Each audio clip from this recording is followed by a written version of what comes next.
நாகை அருகே ஒன்றிய அரசின் ஓஎன்ஜிசி நிறுவனத்தை முற்றுகையிட்ட கிராம மக்கள். குருடாயில் லாரிகள் நிறுத்தம். போராட்டத்தில் ஈடுபட்டவர்களை வலுக்கட்டாயமாக கைது செய்ததால் தள்ளுமுள்ளு.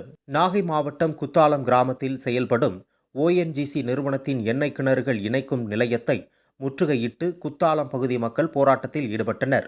குத்தாலம் கிராமத்தில் கீழத்தெருவில் வசிக்கும் தலித் மக்களுக்கு குடிநீர், கழிவறை, வேலைவாய்ப்பு உள்ளிட்ட எந்தவொரு அடிப்படை வசதிகளையும் செய்து தரவில்லை என போராட்டத்தில் ஈடுபட்டவர்கள் கோஷங்களை எழுப்பினர்.